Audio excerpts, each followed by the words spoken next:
Welcome to my channel, Glecious TV. So, yan guys, ang weather po natin today, maulan po talaga. Pag ganitong season, wala masyadong pagawa kasi nga maulan. So, masarap sightseeing na lang. Relax. Alam ko na guys, siguro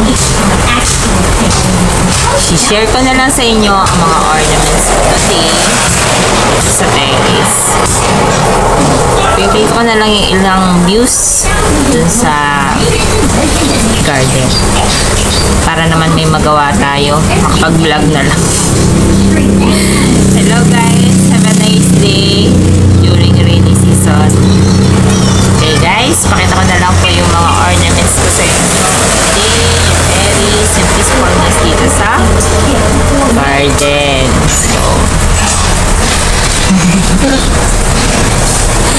Alam mo, boss mo.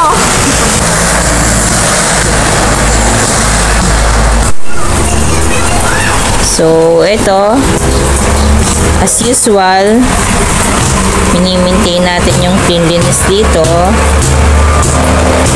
Ayan. So, nag-add lang ako ng another na wood doon. Kaya kung makikita nyo, may wood na additional.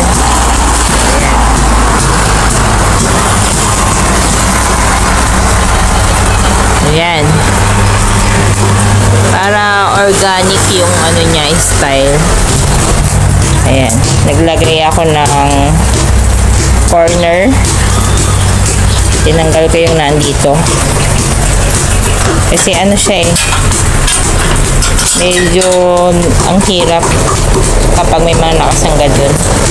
So, nilipat-lipat. Yun, walang magawa sa mundo kundi mag-basketball na muna. Ito, so parang magbo-bloom uli na isa, kaso maliit lang yung magbo-bloom sa kanya kasi maliit lang yung bulb niya in compare dito sa naon na pinakita ko dati na malaki. And then itong isang ito ay leaves na rin yung lumabas. So ito, expected natin after 3 days ay magbo-bloom na yung kanyang football lily flower ulit.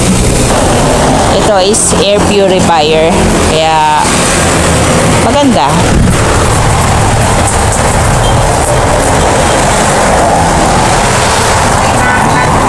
Siyempre ang ating oxalis, very beautiful talaga. Oh. Napaka-lush na niya. Diba? Sobrang lush. Ganda. Bibili pa ako ng mga pots kasi magdadagdag ako ng mga pottings nito. Yan. Ganda. Diba, oh. Blooming na siya. So, ito, diskarte ko lang dito. Pag magre-repotting ako, kinakalbo ko yan. Tapos yung bulb lang talaga yung tinatanim ko. Para mga bagong leaves uli yung lalabas.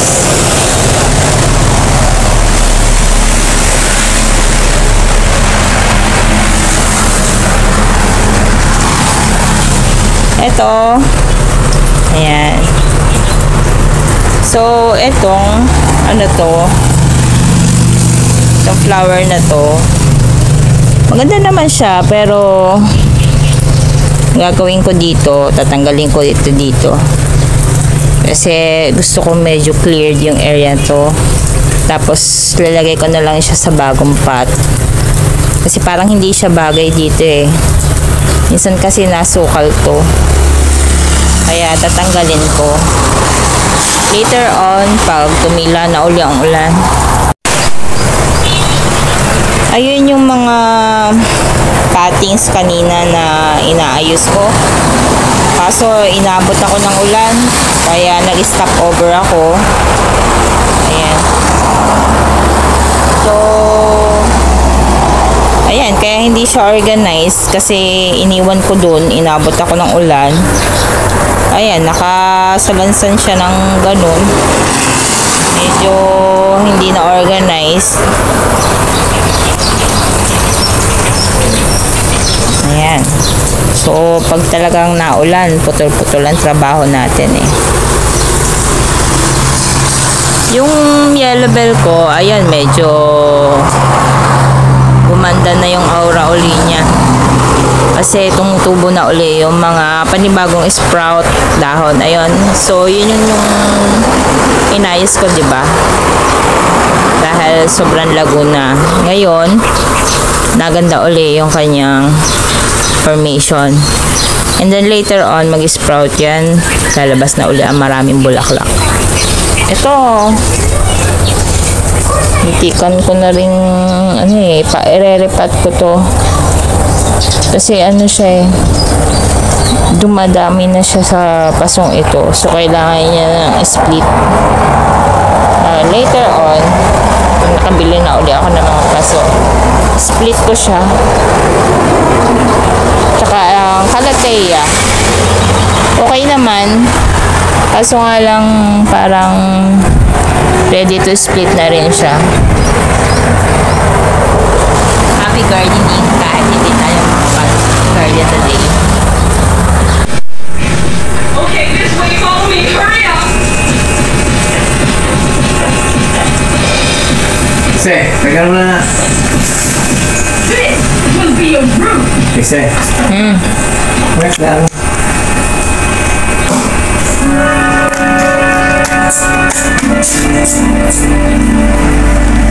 Kita mo nga si Benten. Kaya linis! Pagandahin ninyo at pabangunin ninyo! Hindi yata kwarto na tao. Ito na yung kwarto na tao. Daming coloring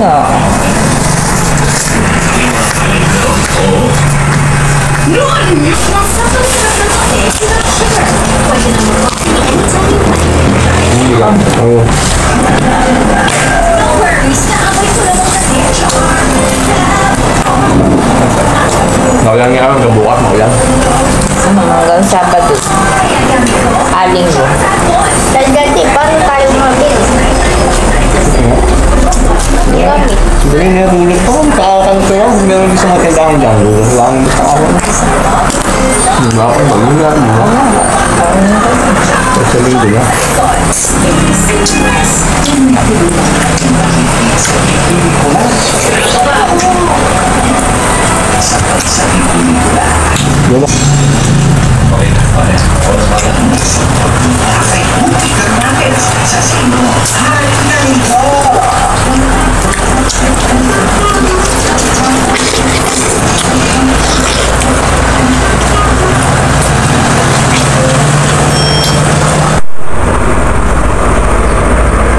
Bangus na pang-ulam ni Jiro mamaya. Ngayong hapon. Oh, kain na ikaw. Ayun mo pa. Thank you for watching. Until the next video.